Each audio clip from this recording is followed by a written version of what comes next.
My name is Brian Hayes. I'm the gameplay producer on Fight Night Round 4. As far as improvements to the physics system from Round 3 to Round 4, for Fight Night Round 3, physics really only came into play when a fighter got knocked down.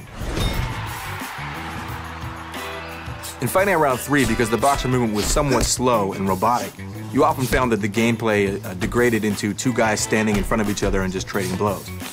So there was always an invisible wall between each boxer.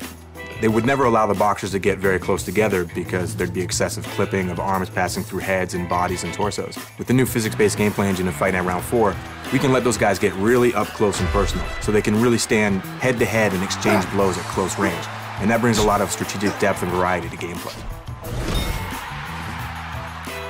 One of the big things for Fight Night Round 3 was the strength of each punch was determined by how far you wound back the analog stick. It was really a game about hit or miss. There were no glancing blows. It was a game of feet rather than a game of inches or millimeters. The difference of an inch or a millimeter makes all the difference in the world in the real sport and in our game. With the physics-based gameplay engine in Fight Round 4, the strength of each punch is determined by how it hits the target. So there's clean punches, there's glancing blows, there are punches that are partially deflected, and there's punches that miss altogether. Definitely a big focus for us has been the speed of combination punching. In Fight Night Round 3, the combinations were sometimes a little bit slow, a little bit unresponsive. So we've really been focused on giving the user the ability to throw combinations like an elite championship level boxer. Boxing is a sport about hitting and not getting hit.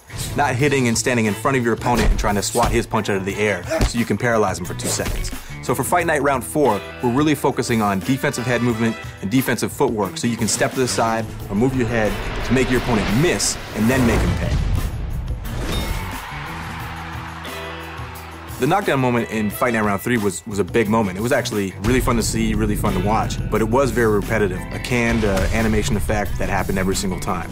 Well, with the physics-based gameplay engine, we're actually using physics to drive the facial distortion and all the effects that happen when you see that big punch. No two punches will look the same in that respect. It's going to look different every time based on the angle, the speed, and the power of your punch, and where it lands on the guy's face. It'll create a dynamic effect each and every time. The sweat, the blood spray, the spit in Fight Night Round 4, big step up from Fight Night Round 3, where you saw very repetitive, very canned visual effects. In Round 4, we're using physics once again to drive those effects so that they are different and they're dynamic and they're unique every single time. So each time you punch a guy, again, it takes into account the direction, the speed, and the force of each punch, and it drives the sweat spray off his head in a realistic manner.